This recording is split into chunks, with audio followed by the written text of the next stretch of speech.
O líder do PL na Câmara dos Deputados, Sóstenes Cavalcante, protocolou na segunda-feira o requerimento de urgência para que o projeto de lei que concede anistia aos condenados pelos atos de 8 de janeiro de 2023 siga adiante. O pedido foi apresentado com 264 assinaturas no total. O mínimo necessário para ser protocolado é de 257 nomes. Segundo o Sóstenes, após a apresentação à mesa diretora da Câmara dos Deputados, não é mais possível a retirada individual de assinaturas do pedido de urgência. Para que o projeto de lei passe a tramitar em regime de urgência, ou seja, possa ser pautado no plenário sem passar por comissões, o requerimento protocolado ainda precisa ser aprovado pelo plenário da Câmara. Cabe ao presidente da Casa, Hugo Mota, incluir ou não o requerimento na pauta do plenário. Após o pedido de urgência ser protocolado, o líder do PT na Câmara, Lindbergh Farias, disse que existem 2.245 projetos tramitando em regime de urgência na Casa e que o da anistia seria apenas mais um. Segundo Lindbergh, abre aspas, quem tem o poder de pauta no plenário é o presidente da Casa, Hugo Mota. E, desde que ele assumiu, só tem pautado em urgência projetos de consenso entre os líderes. Estamos certos de que não será diferente desta vez. Fecha aspas. Lindbergh ainda chamou o projeto de lei de aberração constitucional e de ameaça à democracia. Já o líder do governo na Câmara, José Guimarães, disse que, abre aspas, a oposição deixa de esclarecer que o projeto de lei visa preferencialmente anistiar Jair Bolsonaro e os 6 generais idealizadores, planejadores e comandantes da intentona de golpe de Estado, como apurou as investigações da Polícia Federal. Fecha aspas. A líder da minoria na Câmara, Caroline de Toni, por sua vez, afirmou que os 264 deputados que assinaram o requerimento de urgência estão do lado da justiça, da liberdade e da pacificação nacional. Guilherme Resch, com o requerimento de urgência protocolado, o que é que o PL pretende fazer daqui para frente para seguir com esse projeto caminhado? Boa tarde, Inácio. Boa tarde a todos que nos acompanham. Então, Inácio, a estratégia do PL agora é pressionar para que tanto esses deputados que assinaram como outros que não assinaram, no momento ou quando eventualmente esse requerimento de urgência for pautado no plenário, esses deputados votem, de fato, para aprová-lo. Né? Precisa de 257 votos, não basta as assinaturas que o requerimento de urgência teve. Além disso, então, o presidente da Câmara precisa pautar no plenário e aí, pelo menos 257 deputados votarem favoravelmente, né, a esse requerimento de urgência. Somente assim, então, o projeto de lei começaria, de fato, a tramitar em regime de urgência. E o PL já começou com essa pressão, né? A gente vê, ontem mesmo, o líder do PL na Câmara, o Sóstenes Cavalcante, fez uma série de publicações nas suas redes sociais, né, no Facebook, no Instagram, divulgando ali quem são esses deputados que já assinaram o requerimento de urgência e pedindo para que seus apoiadores cobrem, né, os outros parlamentares que não assinaram para que no momento da votação, né, numa eventual votação do requerimento, deem ali seu voto, então, favorável ao pedido de urgência. A gente até separou uma arte que mostra um dos modelos, né, de post, de publicação que o Sóstenes Cavalcante fez na sua rede na tela. Isso daí. Então a gente vê aí que ele fez essa separação, essa divulgação dos nomes dos parlamentares por estado. Né? Nesse caso aí a gente vê os parlamentares de São Paulo que votaram favoravelmente, que assinaram, né, o requerimento de urgência para o projeto de lei da anistia. E ali então do lado o Sóstenes parabeniza, né, esses parlamentares e pede para os seus apoiadores e seguidores cobrarem os outros do estado, do respectivo estado, que não assinaram para que eles votem no momento em que for pautado o requerimento de urgência no plenário. Né? O Sóstenes, como eu falei, fez um post similar a este para cada estado, né, divulgando o nome dos parlamentares. Enfim, então essa é uma das estratégias, né? Já começou essa cobrança, e além disso, a previsão do Sóstenes é apresentar esse requerimento de urgência na reunião de líderes do dia 24 de abril, né? Ou seja, a quinta-feira da semana que vem. Ele pretende propor ali para os líderes, né, e para o próprio presidente da Câmara dos Deputados, Hugo Mota, que incluam, então, o requerimento de urgência na pauta do plenário. A grande questão é se o Hugo Mota vai ceder, né, a esse pedido, vai atender esse pedido do Sóstenes Cavalcanti, mas claro, se ele atender, dependeria também da concordância dos demais líderes, né? E a gente vê que os líderes não assinaram, né? Eles estavam aguardando a autorização, né, como a gente falou na semana passada, do Hugo Mota para assinar esse requerimento de urgência. O Hugo Mota não autorizou, né, os líderes não assinaram, e aí acabou que o PL mudou sua estratégia, né, a oposição mudou sua estratégia e parou de buscar a assinatura dos líderes, passou a buscar a assinatura individual, né, de parlamentares. E acabou dando certo, né? Conseguiu o número necessário aí de assinaturas para pelo menos apresentar o requerimento de urgência. Enfim, agora então a gente vai aguardar, né, vamos ver, esperar essa reunião de líderes do dia 24, em que o Sóstenes Cavalcanti promete aí apresentar para os líderes, insistir mais uma vez para que pelo menos seja pautado então o requerimento de urgência no plenário da Câmara. Por parte do governo, o que a gente pode esperar, né, é uma intensificação, na realidade, do movimento para que os deputados votem contrariamente a esse requerimento de urgência, se eventualmente ele for pautado de fato no plenário. Né, o governo já vinha cobrando nos últimos dias que os parlamentares que são filiados a partidos com ministérios no governo Lula retirassem a sua assinatura, né, não assinassem esse requerimento de urgência.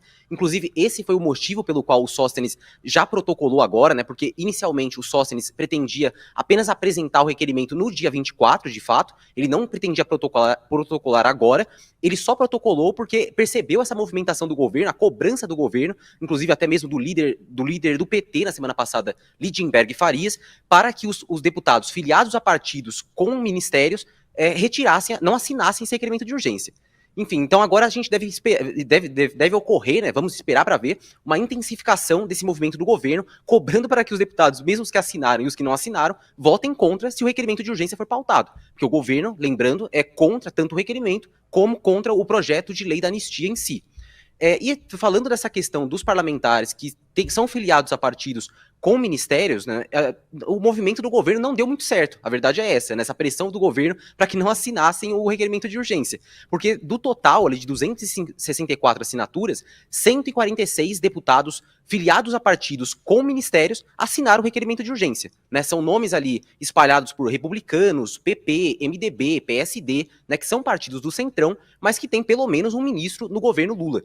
Né, então, assim, a gente vê que não deu certo, assim, de fato, a cobrança do governo, né, um número bastante expressivo, 146, para que parlamentares filiados a partidos com ministérios não assinassem o requerimento. Mas, de qualquer forma, como eu falei, agora o governo deve intensificar essa cobrança, né, principalmente aí pela sua ministra, né, que faz a ministra responsável pela relação com o Congresso, que é a ministra-chefe das Relações Institucionais, Gleisi Hoffmann, né, que foi deputada federal licenciada, né, está agora como ministra do governo. Por parte da Gleisi, então, deve haver essa cobrança maior em relação, não talvez diretamente em relação aos deputados, mas com os líderes das bancadas, né, apontando isso, né, vocês tem ministérios no governo, tem cargos no governo Lula que é contra o projeto da anistia e mesmo assim parlamentares da sua bancada assinaram o requerimento de urgência, então o mínimo agora seria que eles fossem contra, né, imagino que a Gleisi deve insistir nessa argumentação, né, apontar para eles que é uma incoerência, né, estarem no governo e estarem ali apoiando um projeto que o governo é contra.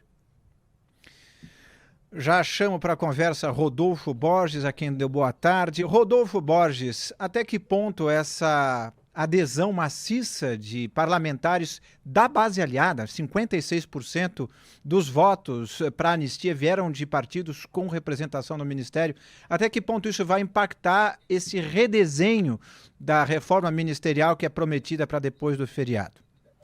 Boa tarde a todos. A pergunta que fica a partir dessa imposição da oposição, nesse caso da anistia, Inácio, é se vai sobrar partido para fazer parte da base do governo. Porque essa derrota, aparentemente, o governo já sofreu e era uma derrota que estava um pouco já contratada pela composição do governo Lula nos seus 2 primeiros anos. As votações já indicavam que, mesmo tendo vários partidos na base, esses partidos não fazem exatamente parte da base do governo formalmente, porque eles não votam junto com o governo. O Guilherme já separou um tweet aí, um tweet do Sóstenes. Eu queria expor aqui um do Hugo Mota. Ele publicou quase agora essa mensagem, essa postagem, e sempre que um presidente da Câmara, principalmente, não qualquer parlamentar, mas um presidente da Câmara, publica uma mensagem aberta dessa forma, ela tem um significado maior do que qualquer coisa de bastidor. Então tá lá. Ele está se defendendo. Democracia é discutir com o colégio de líderes as pautas que devem avançar. Em uma democracia, ninguém tem o direito de decidir nada sozinho. é preciso também ter responsabilidade com o cargo que ocupamos, pensando no que cada pauta significa para as instituições e para toda a população brasileira. O Hugo Mota está dividindo aí a responsabilidade sobre pautar o PL da anistia com os outros líderes da Câmara. E ele passou lá seu recado, que é um recado que ele tem tentado passar, e também o governo Lula tem tentado passar desde a semana passada, na retrasada também, quando essa questão da anistia começou a ganhar ali mais tração dentro da Câmara. Parece, sim, que a oposição ao governo Lula conseguiu impor uma situação desconfortável ao governo Lula e ao presidente da Câmara, Hugo Mota. Eles estão na defensiva. Então agora já não é mais a questão, porque já foi protocolado o pedido de urgência para a votação do PL, de que se retire a assinatura. Não dá mais para fazer isso. O que dá agora para fazer é ou evitar que seja pautado esse pedido de urgência, ou, sendo ele pautado, como o Guilherme falou, que quem votou para que ele fosse apresentado esse pedido de urgência, que pelo menos não vote pela urgência dessa votação. Isso é uma questão que parece posta já, então é claro que a gente sempre lembra que esse caminho da anistia é muito longo. Isso aí é o início da corrida, teria que passar a urgência, teria que ser aprovado na Câmara, teria que passar pelo Senado, teria que ser sancionado pelo presidente e provavelmente seria questionado no Supremo Tribunal Federal. Então, assim, um caminho muito longo, tá no início e é muito desgastante, mas parece que a oposição vai conseguindo se impor. Agora, o que faz o governo? Principalmente os petistas estão fazendo na Câmara. Destacar que esse projeto não se trata exatamente da anistia para quem foi condenado pelo que ocorreu no dia 8 de janeiro de 2023, mas uma tentativa de anistiar principalmente o ex-presidente Jair Bolsonaro.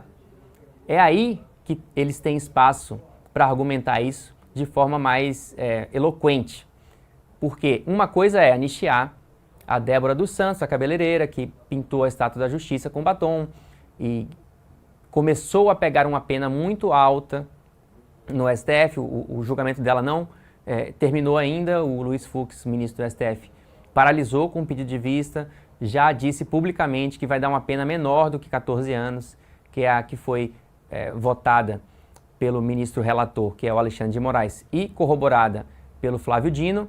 Fux falou, não, peraí, acho que a gente precisa tratar disso aqui porque estava pegando mal. E a questão é que foi na tração desse julgamento da Débora dos Santos que o PL da anistia vai andando. O que o governo Lula tem para fazer agora, o argumento principal é, olha, eles estão sendo usados, os condenados pelo Rio de Janeiro estão sendo usados para tentar livrar o Jair Bolsonaro de uma condenação. E quando começa a se argumentar nesse sentido, é um sinal, sim, de que a oposição ao governo Lula conseguiu avançar um pouco mais ali na Câmara com isso. Junto, obviamente, com o número de assinaturas, fica claro aí que eles conseguiram, pelo menos, impor um constrangimento ao Hugo Mota, que está aí se explicando publicamente. Vai ter a reunião na próxima semana, vamos ver se os líderes vão acatar. O Hugo Mota dividiu a responsabilidade com eles, ele está dizendo, não é só comigo, ele poderia fazer, né? E também é uma tentativa dele de não se comprometer sozinho nessa história. A gente já viu o presidente da Câmara impor pauta, ele vai lá e impõe a pauta. Se ele quisesse, ele poderia impor essa pauta. Mas não, ele está dividindo e falando da institucionalidade do país.